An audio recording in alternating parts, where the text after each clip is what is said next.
Bismillah, alhamdulillah, wa salatu wa salam ala rasulillah wa ba'd. J'ai pas demandé si le partage d'écran il était bon, hein. Ça affiche bien, Inch'Allah. Barakallahu fikum. Jazakallah khairan, barakallahu fikum. Ajma'in. Donc, c'est l'explication des trois fondements toujours. On a commencé le livre la semaine dernière. Les trois fondements, Thalathatul Usul, Al-Usul Thalatha, de Cheikh al-Islam Mohammed ibn Abd al-Wahhab al-Tamimi, al-Najdi al-Hanbali, qui est né en 1115 et qui est mort en 1206 de l'Hégire, qui vient de la région du Najd, en Arabie Saoudite. Et on a commencé le livre. Le livre, il commence par la basmala. Bismillahirrahmanirrahim. L'auteur, il dit donc, rahimahullah, sache qu'Allah te fasse miséricorde, qu'il nous est obligatoire d'apprendre quatre points essentiels.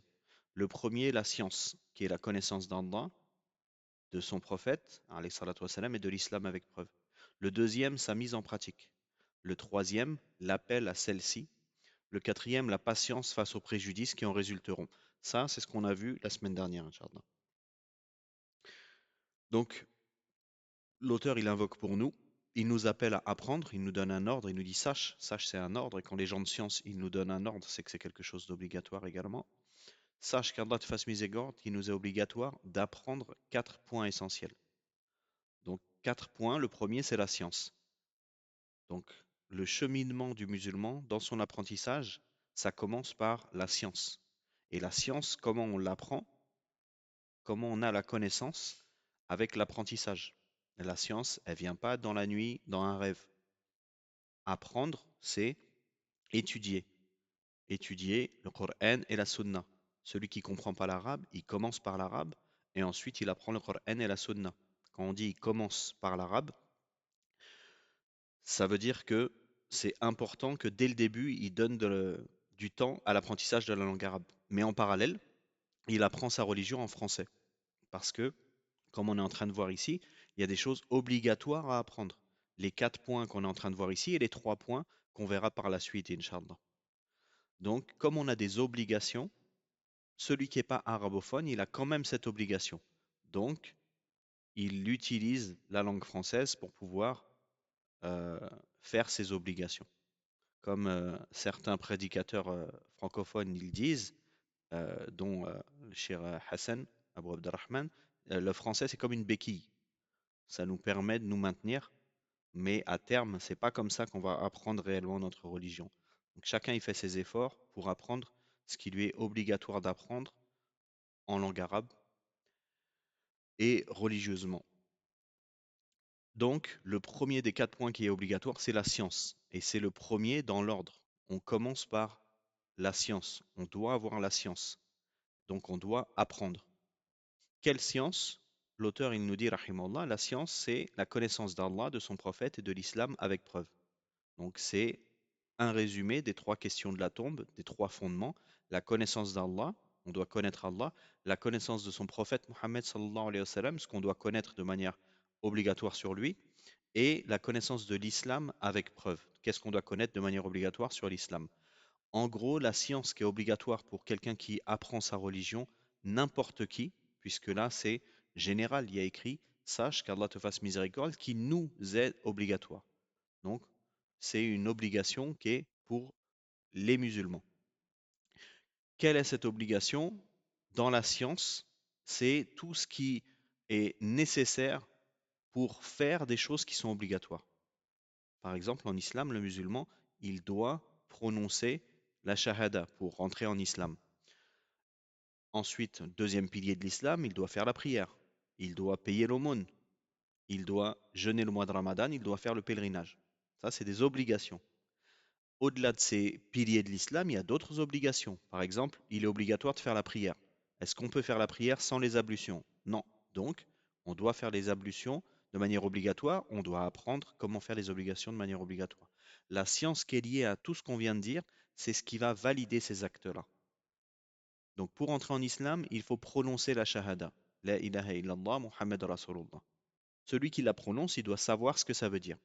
La connaissance de la ilaha illallah Muhammad Rasulullah, c'est une obligation pour chaque musulman. On passe à la prière, les ablutions, le pèlerinage, etc. Tout ce qui va valider l'acte, il nous est obligatoire de le connaître. Ça veut dire, qu'est-ce qui va annuler les ablutions? Qu'est-ce qui va invalider la prière? On doit le connaître. Et comme on n'est pas arabophone, on doit le connaître en français. Mais en parallèle à notre éducation religieuse en français, on apprend la langue arabe parce que ensuite on va passer à la langue arabe pour vraiment maîtriser ce qui nous est obligatoire de connaître. Là, on est dans le français, dans la béquille, comme on a dit. Donc le premier des 4 points, c'est la science. Et ça, c'est la méthode d'apprentissage du musulman qui veut suivre la voie droite. Il apprend. Il commence par apprendre. Il commence pas par faire des choses parce qu'il a vu faire à droite à gauche. Il apprend. Et la définition qu'il a donnée ici, ou plutôt l'explication qu'il a donnée l'auteur, c'est la science qui est la connaissance d'Allah, de son prophète et de l'islam avec preuve. L'islam avec preuve. Ça veut dire que quand on fait la prière, on ne fait pas la prière parce que les autres dans la mosquée, ils font la prière de telle manière. On le fait parce que on a ouvert les livres et on a vu ce que les savants ont expliqué des paroles du prophète alayhi salatu wassalam, et de la parole d'Allah subhanahu wa ta'ala. Ça, c'est ce que l'auteur il est en train de nous dire ici. La bonne méthodologie de l'étudiant en sciences, et chaque musulman il est étudiant en sciences d'une manière, où il y a une science qui est obligatoire à tout le monde. Comme on a vu dans le cours d'introduction, le prophète sallallahu alayhi wa sallam, il a dit la recherche de sciences religieuses, elle est obligatoire à tous les musulmans. Quelle science? La science qu'on vient de décrire, qui est obligatoire à tous les musulmans. Ensuite, il y a une science qui n'est pas obligatoire à tous les musulmans, mais celui qui le fait, il a encore plus de récompenses. Par exemple, la mémorisation de Surat al-Baqarah, ce n'est pas une obligation pour tous les musulmans. Parce que la personne, elle peut faire ses 5 piliers de l'islam et ses obligations qui vont lui permettre de rentrer au paradis sans avoir mémorisé Surat al-Baqarah. Ce qui n'est pas le cas pour Surat al-Fatiha. Surat l'ouverture, la première surat du Coran, elle est obligatoire pour la prière. Donc tous les musulmans ils doivent connaître Surat al-Fatiha en arabe. Parce que sinon, c'est pas valide de prier en français puisque Surat al-Fatiha, elle n'existe pas en français. C'est une explication des sens de Surat al-Fatiha. Voilà la science pour résumer ce qu'on a vu au cours précédent, Inch'Allah. Deuxième point, la mise en pratique, ou plutôt sa mise en pratique. Pourquoi sa mise en pratique? Parce que le ça, il revient à la science. Donc, première chose obligatoire, la science. Deuxième chose, la mise en pratique de cette science.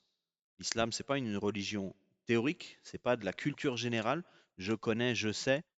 Non, on apprend pour mettre en pratique. Celui qui apprend une chose qu'il ne met pas en pratique, il va devoir répondre devant Allah pourquoi il n'a pas mis en pratique.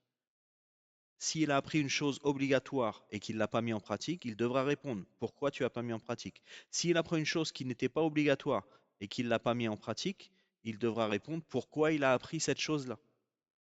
Donc dans tous les cas, apprendre, c'est pour mettre en pratique. Si on apprend une chose et que ce n'est pas pour mettre en pratique, alors on devra répondre de pourquoi on a donné ce temps-là, qui nous est compté sur Terre, à l'apprentissage d'une chose qu'on n'en a pas utilisée. C'est une perte de temps. Deuxième point, donc la mise en pratique. Troisième, l'appel à celle-ci. Celle-ci, on revient encore à la science. Les 3 points suivants, ils rappellent à la science à chaque fois. C'est vraiment le fondement de toute chose, c'est la science. On ne fait rien sans science, même dans les choses mondaines. L'appel à celle-ci. À partir du moment où on a appris une chose, j'ai appris comment faire la prière. On a mis en pratique, j'ai fait la prière. On appelle les gens qui ne le font pas à pratiquer la prière. Je sais que ma prière, elle est valide seulement une fois que l'heure de la prière, elle est rentrée. Si je vois quelqu'un dans mon entourage qui prie la prière avant l'entrée de son heure, parce que sinon elle va pas pouvoir la prier au travail, etc., on lui dit, ta prière, elle n'est pas valide, parce qu'on l'a appris et qu'on l'a pratiqué le fait de faire la prière à l'heure. Et ensuite, le fait d'appeler les gens à pratiquer correctement, c'est soit leur demander de faire quelque chose qu'ils ne faisaient pas, soit leur corriger une chose qu'ils faisaient mais qui faisait mal. Soit les appeler à faire quelque chose qui est obligatoire, soit les appeler à délaisser quelque chose qui est interdit. Dans l'apprentissage, aux autres, donc la prédication, l'appel à la pratique correcte, on a le fait de consolider des bases pour une personne qui n'en a pas, et on a le fait de corriger des erreurs pour une personne qui a déjà des bases. Et ensuite, pour la pratique, il y a toute une sagesse, comment la faire correctement. Est-ce qu'on est en droit? Est-ce qu'on le doit faire à ce moment-là?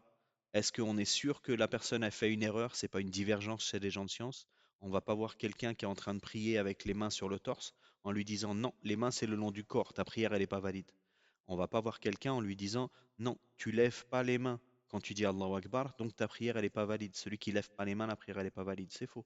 Ce qui est demandé, c'est le fait de dire Allahu Akbar. Le lever des mains, c'est une sunna.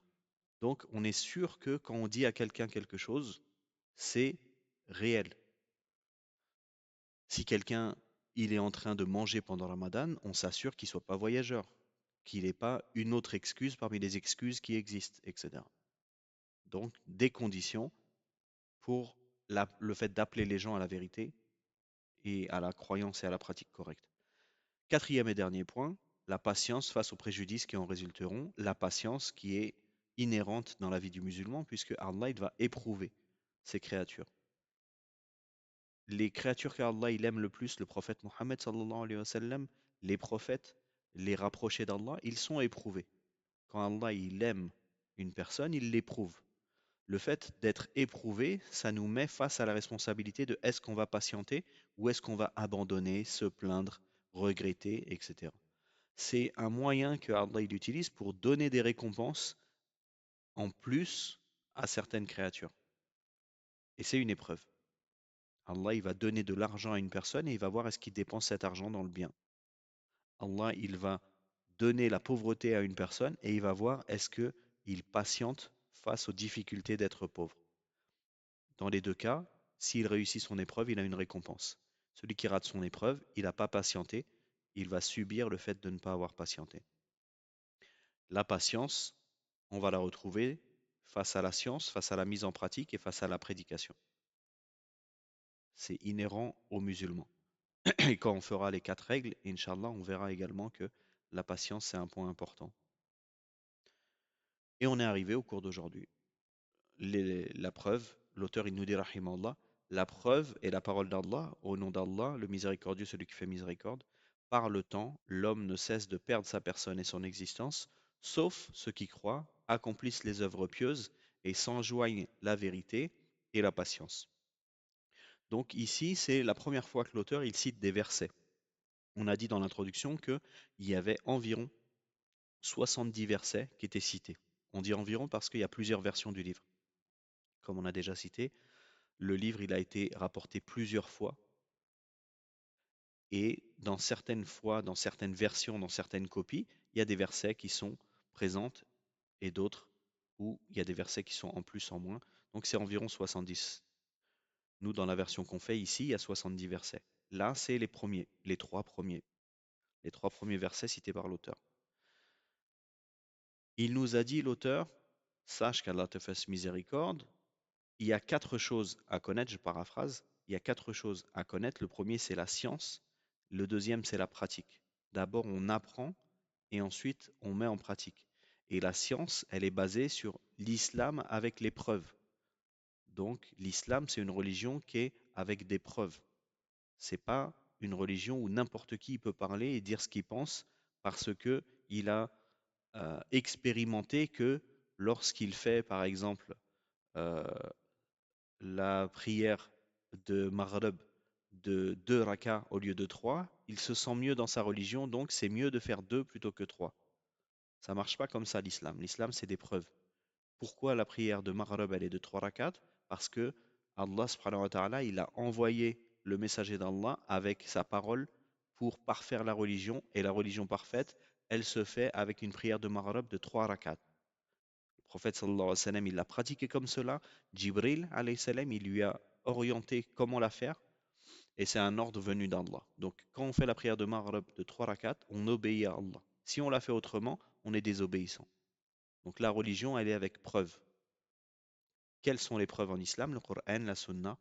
Et on a également d'autres preuves, comme par exemple, si tous les savants ils sont d'accord sur une chose, ça s'appelle al-ijma' et c'est une preuve en religion. Puisque le prophète, alayhi salatu wassalam, il a dit La tajtami'u ummati ala dalal, ma religion, ma communauté ne se mettra pas d'accord sur une erreur. Donc si tous les savants sont d'accord sur une chose, cette chose ne peut pas être un égarement. C'est la définition de al-ijma', l'unanimité des savants. Également, on a le verset où Allah subhanahu wa ta'ala dit dans le Coran فَإِن تَنَزَعْتُمْ فِي شَيْءٍ فَرُدُّوهُ إِلَى اللَّهِ وَالرَّسُولِ. Si vous divergez sur une chose, revenez à Allah, donc au Coran, et au messager, c'est-à-dire à la sunna. Donc quand il y a une divergence chez les gens de science, on va voir les versets et les hadiths qui nous expliquent comment réagir. Comment on comprend ça d'une autre manière? S'il y a une divergence, on va voir les versets et les hadiths. S'il n'y a pas de divergence, il n'y a pas besoin d'aller voir les versets et les hadiths. Si tout le monde est d'accord, c'est déjà en soi un avis religieux. Très bien. Donc, l'auteur ici, après nous avoir dit l'apprentissage c'est ça, la science c'est ça, il met en pratique. Comment il met en pratique? Il nous dit la preuve de ce que je viens de dire, c'est ça. Donc il nous éduque. Il nous dit je viens de vous dire, il faut apprendre la religion et la mettre en pratique avec des preuves. Donc regardez la preuve de ce que je viens de dire. Donc c'est comme ça qu'il a construit son raisonnement. Et c'est très logique. Et son raisonnement, il va être comme ça tout au long de ce livre et de manière générale, tout au long des livres des gens de science. Ils expliquent quelque chose et ils ramènent une preuve. L'explication de la jurisprudence du fiqh, elle est faite de deux manières. Il y a les livres qui sont faits où les savants ils expliquent. Par exemple, la prière, elle est de tant de conditions, de tant d'obligations, de tant d'annulatifs. Et à chaque fois, ils expliquent en donnant des preuves. Ça, c'est une manière de faire. Deuxième manière de faire, c'est un livre de hadith. C'est directement les paroles du prophète alayhi salatu wassalam, et dans certains livres rares, des versets et des hadiths. Donc par exemple, le chapitre de la purification, le hadith, le prophète sallallahu alayhi wa sallam, il a dit, etc., etc. Et ensuite, l'explication de ce hadith, ou certains livres, c'est uniquement les hadiths, et c'est d'autres savants qui ont expliqué les hadiths. Donc il y a plusieurs façons d'amener les gens à la pratique correcte avec la science, mais c'est toujours avec preuve. Donc soit le savant, comme ici, il parle et ensuite il ramène une preuve, soit il ramène des preuves et il laisse comme ça d'autres savants venir derrière pour expliquer, soit il explique lui-même, comme c'est le cas de certains livres, les savants, comme par exemple les 40 hadiths de Nawawi. Hafiz Nawawi, il a ramené un hadith et il a expliqué une partie de ce hadith-là. Très bien. Donc ici, on a la preuve de quoi? De ce qu'il vient de dire avant. Qu'est-ce qu'il vient de dire avant? Les 4 points qui sont obligatoires. Où est-ce qu'on trouve les 4 points ici dans cette sourate? On les trouve euh, dans le dernier verset. Donc, sourate al-Asr, qu'on a déjà cité. L'exégèse de cette sourate, c'est, on va se contenter, Inch'Allah, ici, comme c'est le livre Les Trois Fondements, de ne pas faire une explication totale de la sourate al-Asr. Ce qui nous intéresse ici, c'est le troisième verset. Donc, Wal-Asr, par le temps, Inna l'insana lafi khusr, l'homme ne cesse de perdre sa personne et son existence. Donc l'homme, il est en perdition. Illa alladhina amanu wa amilu s-salihati wa tawassaw bil haqqi wa tawassaw bis sabr. Sauf ceux qui croient, accomplissent les œuvres pieuses et s'enjoignent à la vérité et à la patience. Donc ici, Allah subhanahu wa ta'ala, il nous dit dans Surat Al-Asr, l'être humain, il est en perdition. L'être humain, il va partir dans la mauvaise direction, sauf s'il va suivre ce qui lui est demandé. Sauf s'il va faire ce qui va lui permettre de réussir dans cette vie et dans l'au-delà. Et on les retrouve en 4 points. Ces 4 points, c'est les suivants. Sauf ceux qui croient. Donc le premier point, c'est la croyance. Et la croyance, elle est basée sur quoi? Elle est basée sur la connaissance. Et ça, c'est quelque chose, même les innovateurs, ils ne reconnaissent pas que la croyance est basée sur autre chose qu'une science. Donc, si on retrouve ça chez même certains innovateurs, alors imaginez-vous bien que c'est l'unanimité des savants de la Sunna qui disent que la croyance est basée sur une science. Et ça, c'est quelque chose de très logique. C'est notre croyance, par exemple, le fait de dire Allah, il descend au dernier tiers de la nuit. Comment on connaît cette information-là? À travers la science. Quelle science? Le verset, le hadith et l'unanimité des savants. Donc notre croyance, elle est basée sur une science. Elle n'est pas basée sur je pense que la philosophie ou des choses comme ça. Très bien. Donc ça, c'est le premier des 4 points, sauf ceux qui croient. Donc la croyance, c'est-à-dire apprendre et ensuite croire. On a une science, des textes authentiques, la parole d'Allah subhanahu wa ta'ala qui nous dit une chose et on y croit. Allah il nous dit dans le Coran, Alhamdulillahi Rabbil Alamin. Louange à Allah, Seigneur de l'univers. Donc, louange à Allah, on sait que notre Seigneur, il s'appelle Allah. Seigneur, on sait que c'est notre Seigneur. De l'univers, on sait que c'est le Seigneur de ou des univers. Comment on a eu cette croyance-là? À travers la science qui nous est transmise. Et la science, elle est venue à travers le Coran et la Sunna. Et ça, c'est valable pour tout ce qui est les fondements de la croyance. La croyance est basée sur la science. C'est clair, Inch'Allah. Donc, sauf ceux qui croient, c'est le premier point que le Shiri nous a cité, la science. Vous vous souvenez? La science, la mise en pratique, l'appel à cette science et la patience. Donc, sauf ceux qui croient, ça correspond à la science. Accomplissent des œuvres pieuses. Ceux qui accomplissent des œuvres pieuses, c'est le fait de mettre en pratique cette science. Comment on voit ici que les œuvres pieuses, c'est la science? Parce qu'il y a le mot pieuse, salihat. Les œuvres pieuses, elles sont pieuses parce qu'elles sont religieusement prouvées. Allah, il nous a demandé de faire telle chose de telle manière. Ici, dans ce verset, c'est pas accomplissent des œuvres, peu importe. Non, accomplissent des œuvres pieuses. Pour qu'une œuvre elle soit pieuse, il y a deux conditions.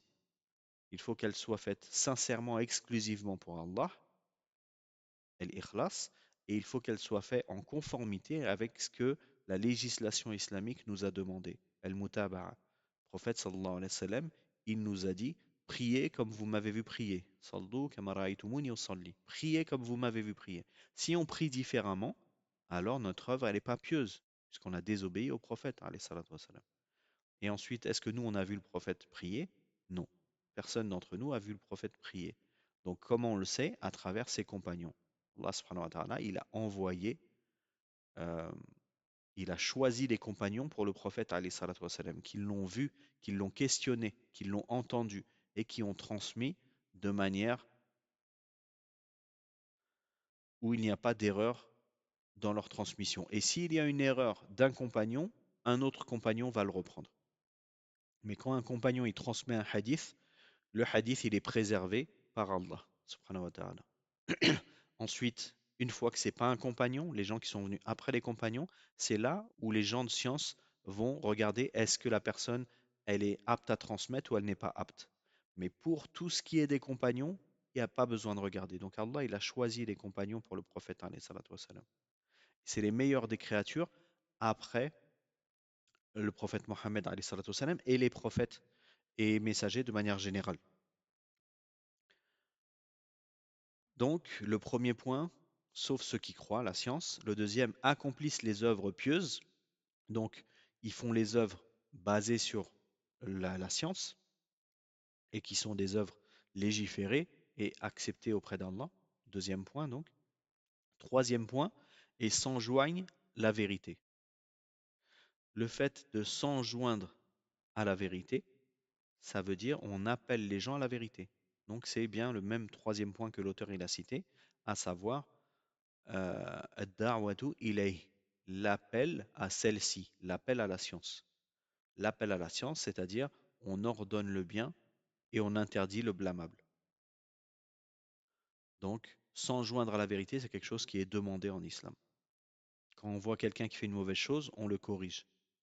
Et quand nous, on fait une mauvaise chose, on espère être entouré, et c'est notre responsabilité de bien s'entourer également, d'avoir quelqu'un qui va nous aider à nous corriger. On ne s'entoure pas de gens qui nous disent tout le temps, oui, tu as raison, oui, tu as raison. Et en général, ça, c'est pas un problème de s'entourer de ces gens-là. Le problème, c'est de s'éloigner des gens qui nous conseillent sincèrement. Ça, c'est quelque chose qu'on retrouve beaucoup, particulièrement à notre époque. Quand on a quelqu'un dans notre entourage qui nous conseille, on s'écarte de lui parce qu'on le considère comme trop dur, trop méchant, il se mêle de ce qu'il ne regarde pas, etc. Alors que c'est un conseiller sincère. Et celui qui s'éloigne de ces personnes-là, eh ben, il va s'éloigner de se corriger et donc il va à la perdition. Et nous, en tant qu'amis d'une autre personne, on va le conseiller dans le bien, comme c'est venu dans le hadith, soutiens ton frère oppresseur et oppressé. Et les compagnons, ils ont demandé au prophète, alayhi salatu wassalam, soutenir notre frère oppressé, on comprend, mais l'oppresseur, comment on va faire? Et le prophète sallallahu alayhi wa sallam, il leur a dit de l'empêcher d'être un oppresseur. Qu'est-ce que ça veut dire? Ça veut dire que si dans notre entourage, on a quelqu'un qui subit une injustice, on va l'aider. Et si on a dans notre entourage quelqu'un qui fait subir à quelqu'un d'autre une injustice, on va l'aider aussi. Comment? En l'empêchant de faire cette injustice. On va lui dire, t'as pas le droit de faire ça. On est dans une assise avec tes frères, il y en a un qui dit une erreur, on le reprend. On lui dit, t'as pas le droit de dire ça. Tu peux pas parler sur lui, il est pas là. Tu peux pas dire ça, etc. D'accord? Donc on défend et on s'enjoint à la vérité et on ne laisse pas un de notre entourage faire des péchés sans rien lui dire, avec sagesse évidemment. Donc on a la science, on a le fait d'œuvrer avec la science, on a le fait d'appeler à cette science et on a le dernier, la patience. Et la patience, c'est quelque chose que l'être humain il va mettre en pratique dans sa vie au quotidien. Le fait de patienter, comme on avait déjà dit, c'est le fait de patienter face à la responsabilité de faire des obligations. On doit faire la prière, on doit faire l'eau d'eau, l'eau elle est froide, on doit sortir dehors pour faire une adoration, il fait chaud, on patiente parce qu'on le fait, etc. Le jeûne de Ramadan, on a faim, on patiente. Donc on patiente dans nos obligations. Premier point sur les trois. Deuxième point, on patiente face au péché.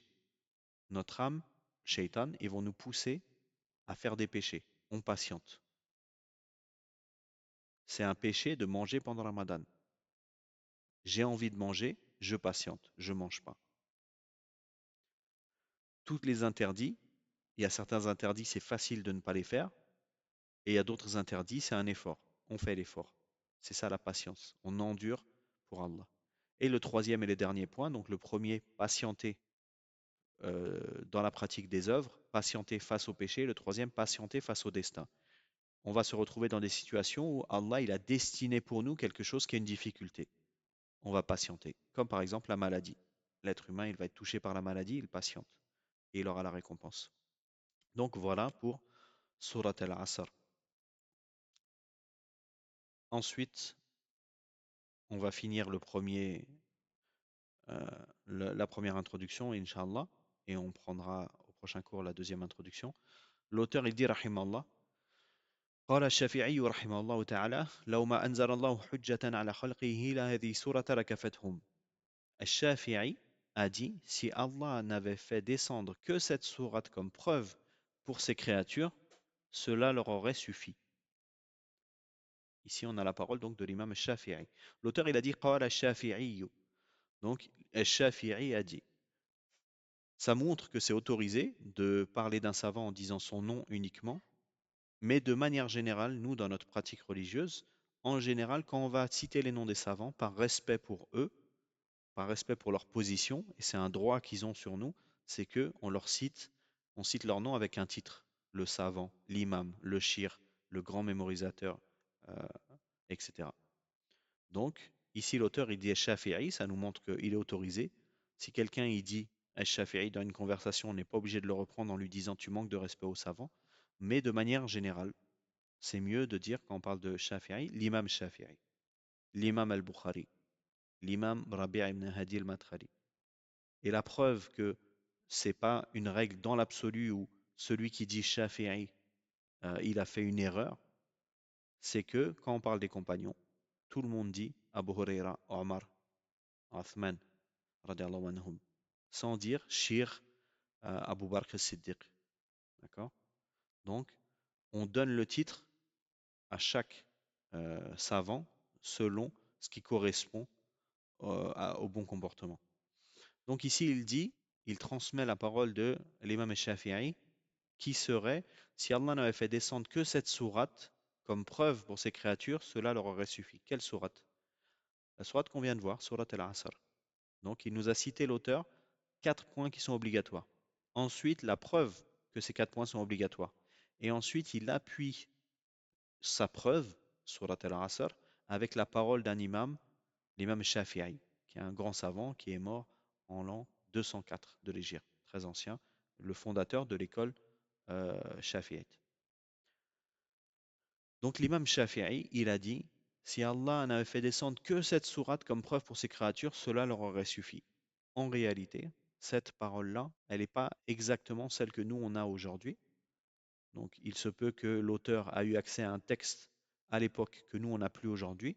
Mais sinon, non, nous, on a d'autres formulations de cette parole qui vont dans le même sens, à savoir si les gens, ils se concentraient sur l'enseignement à prendre de Surat al-Asr, ça leur serait extrêmement profitable.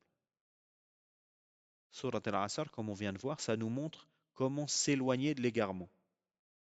Et on a extrêmement besoin de savoir qu'est-ce qui va nous rapprocher du droit chemin et qu'est-ce qui va nous éloigner du mauvais chemin. Donc cette surat al-Asr, elle comporte énormément de choses bénéfiques qui sont très importantes pour le musulman. Et l'une des preuves, c'est que ce livre qu'on est en train de faire, c'est un livre pour quelqu'un qui commence l'apprentissage de sa religion, donc forcément, non seulement il s'appelle Les Trois Fondements, mais en plus c'est un livre qui va forcément parler des choses les plus importantes pour quelqu'un qui commence l'apprentissage. Et ça parle du contenu de Surat al-Asr. Donc c'est vraiment central, fondamental dans la vie d'un musulman. Ça, c'est la parole de l'imam Shafi'i. Et l'auteur, il dit ensuite, rahimahullah, وقال البخاري رحمه الله تعالى باب العلم قبل القول والعمل والدليل قوله تعالى فاعلم أنه لا إله إلا هو واستغفر لذنبك فبدأ بالعلم قبل القول والعمل. Et Al-Bukhari, rahimahullah, a dit, chapitre, la science précède la parole et les actes. La preuve est la parole d'Allah, et il cite le sens de la traduction du verset de Surat Mohammed 19. Sache que nul ne mérite d'être adoré sauf Allah et demande pardon pour tes péchés. Fin du verset. Et l'auteur, il cite la parole de l'imam al-Bukhari à la suite de son chapitre. Allah a donc d'abord cité la science avant la parole et les actes. Après avoir vu la parole de l'imam Shafi'i, qui est une parole qui va nous faire comprendre l'importance de Surat al-Asr. Il nous ramène une deuxième parole de savant et on a dit que dans le livre, il y a 5 paroles de savant. L'imam Shafi'i qu'on a vu juste avant, ici l'imam al-Bukhari, et il nous reste la parole du savant Ibn Kathir, al-Barawi, Ibn al-Qayyim. On a vu l'imam Shafi'i qui parle de Surat al-Asr. L'imam al-Bukhari, il le cite pourquoi ici? Il le cite pour appuyer l'importance de la science et du fait que la science qui est venue en premier des 4 points, il est venu en premier parce que c'est dans l'ordre. C'est d'abord la science et ensuite les œuvres. Et donc il nous dit, l'imam al-Bukhari, il a dit dans son livre Sahih, le livre l'authentique de al-Bukhari, qui est couramment appelé Sahih al-Bukhari, l'authentique de al-Bukhari, mais en réalité son nom il est plus long que ça, mais il est connu sous ce nom-là. Dans son livre, il a commencé Kitab al-Ilm, le chapitre de la science, où il a dit, chapitre, la science précède la parole et les actes. Al-ilm qabla al-qawl wal-amal. Donc la science avant la parole et les actes. Il y a plusieurs façons, comme vous pouvez voir, de définir les actes. Ici, l'auteur, il a dit la parole et les actes. L'auteur, Mohammed ibn Abdel Wahhab, du livre qu'on est en train de faire, il a dit la science, ensuite la mise en pratique, ensuite la prédication et ensuite la patience. En réalité, ce qu'on retrouve principalement en commun entre les deux paroles, c'est que il y a la science et ensuite les œuvres. D'abord, on apprend, ensuite on met en pratique. Et le fait de séparer entre ici la science précède la parole et les paroles sont des actes aussi. Donc il aurait pu dire uniquement la science précède les actes. Et dans les actes, il y a les paroles. Mais il a mis en plus la parole et les actes pour donner de l'importance aux paroles. Et également, c'est ce qu'on va retrouver dans le sens du verset qu'on va lire juste après. Mais pour résumer, l'auteur, il nous cite la parole de l'imam al-Bukhari qui est la science précède les œuvres de manière globale. Et c'est ce qu'il nous a dit également, il a dit la science et ensuite il a dit la mise en pratique. Et ensuite l'appel à Allah, l'appel à cette science. L'appel à cette science, elle fait partie de la mise en pratique, mais elle a été citée à l'extérieur de la base pour lui donner de la valeur. La patience, ça fait partie de la mise en pratique. Il a été cité à l'extérieur pour les mettre en valeur. Donc en réalité, celui qui dit, au lieu de dire comme l'imam Mohammed ibn Abdel Wahhab ici, il y a 4 points à connaître, la science, la mise en pratique, l'appel à cette science et la patience. Quelqu'un, il vient et il dit différemment, il dit, il y a deux points obligatoires à apprendre, la science et la mise en pratique. Il n'y a pas de différence sur le contenu, puisque la mise en pratique, elle comprend déjà le deuxième, le troisième et le quatrième point. Vous voyez? Mais ils ont été spécifiés pour leur donner de la valeur parce qu'il y a une importance, que les gens comprennent bien que parmi les œuvres, il y a ces actes-là qui sont très importants. Et l'auteur, il a cité la parole de l'imam al-Bukhari qui a fait la même chose en disant la science précède la parole et les actes. Et on peut même dire que on retrouve cela dans Surat al-Asr, puisque l'auteur il s'est basé sur Surat al-Asr pour dire 4 points, et de la même manière, Surat al-Asr, on retrouve وَعَمِلُوا الصَّالِحَاتِ et ceux qui font des œuvres pieuses, وَتَوَاصَوْا بِالْحَقِّ et ceux qui s'enjoignent à la vérité. S'enjoindre à la vérité, c'est une œuvre pieuse, mais Allah subhanahu wa ta'ala, il l'a précisé par rapport à son importance. Donc tout ça, on peut le regrouper en disant la première introduction du livre Les Trois Fondements, elle nous met en avant le fait qu'il faut apprendre sa religion et la mettre en pratique. 2 points. Et on peut détailler un petit peu plus, comme l'auteur a fait en se basant sur le verset, et comme l'imam al-Bukhari a fait également en se basant sur un verset aussi. D'accord? Donc pour nous, pour assimiler l'information, on peut résumer en 2 points, mais en réalité, l'auteur en a cité 4 qui sont plus précis et plus en conformité avec le verset. Et l'imam al-Bukhari, qui est cité par l'auteur, il en a cité 3, la science avant la parole et les actes, 3 qui sont basés également sur le verset qu'on va voir tout de suite, Inch'Allah. Donc l'auteur, il a cité le verset de Surat Mohammed, dans le sens du verset, sache que nul ne mérite d'être adoré sauf Allah. Fa'alem, regardez que l'auteur, il a utilisé également une formulation qu'on retrouve dans le Coran. Allah subhanahu wa ta'ala, il a dit fa'alem, sache que nul ne mérite d'être adoré sauf Allah. La ilaha illallah. C'est une croyance, mais c'est quelque chose qui doit être prononcé. Donc, c'est un acte et c'est également une parole. Wastaghfir li dhanbik et demande pardon pour tes péchés. Demande pardon pour tes péchés, c'est une œuvre également et c'est une demande. C'est un acte et c'est une parole. Parce que demander pardon, ça se fait avec le cœur et ensuite avec la langue. Donc, ici, l'auteur, il nous a dit la science précède. Sache que nul ne mérite d'être adoré sauf Allah, la ilaha illallah, wastaghfir li dhanbik. Et une fois que tu as su, tu as eu la science, œuvre. Ton œuvre, c'est quoi? Demande pardon. Donc le verset, il est clair, et le sens du verset, il a été compris correctement par l'imam al-Bukhari, qui nous l'a expliqué dans son titre. La science précède la parole et les actes. Une fois que ça s'est maîtrisé, Inch'Allah, dans notre vie, on va mettre ça en application tous les jours. J'apprends, je mets en pratique.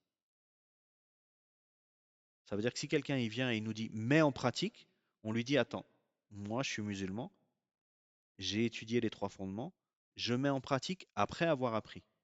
Donc si tu veux que je mette en pratique cette chose-là, apprends-moi. Non, fais comme ça. Euh, laisse pousser la barbe, parce que sinon c'est haram. La femme, couvre-toi ton visage, parce que sinon c'est haram, etc. Non, d'abord il faut que j'apprenne. Ramène-moi la preuve. Toi tu l'as pas, alors c'est pas toi que je vais écouter. Je vais écouter celui qui va m'amener la preuve. Et si personne m'amène la preuve, j'ai pas le droit de dire non plus, ah bah je sais pas, tant pis, donc je serai pas puni. Non, le musulman il doit chercher la science. C'est le premier des 4 points qu'on est en train de dire. Quelle science? La science qui est obligatoire. Comment la femme elle a le droit de sortir dans la rue? Elle doit savoir quel vêtement elle a le droit de mettre, quel vêtement elle n'a pas le droit de mettre. Est-ce qu'elle doit découvrir son visage, couvrir son visage, ses mains, ses pieds? Le frère, est-ce qu'il doit raser sa barbe, laisser sa barbe pousser? Son vêtement, est-ce qu'il a le droit d'être en dessous de la cheville? Tout ça, c'est une science qui nous est obligatoire de connaître parce qu'on va mettre en pratique. À partir du moment où on va sortir dehors, on va mettre un vêtement. Le vêtement, est-ce qu'il a le droit d'être en dessous de la cheville? Non. Quelle est la preuve? C'est là où on apprend les choses qui nous sont obligatoires. La femme, elle va sortir dehors. Est-ce qu'elle a le droit de montrer ses mains? Est-ce qu'elle a le droit de montrer son visage? Elle va étudier et elle va voir les preuves qui vont la renforcer sur la pratique de sa religion. Donc d'abord la science et ensuite la mise en pratique. Ça, c'est une règle qu'on va appliquer dans notre vie au quotidien. Et une fois qu'on l'a bien compris avec cette introduction de l'auteur, on va le mettre en pratique de manière beaucoup plus simple. Et il ne faut pas non plus être extrémiste. Si on a quelqu'un dans notre entourage qui va nous dire fais cette chose-là et qui a pas de preuve, par exemple, euh, on va citer quelqu'un, je sais pas, il est parti en Umrah et il est avec un guide qui a de la science. Et le guide, il va lui dire fais cette chose-là à un moment où il n'a pas le temps de lui expliquer.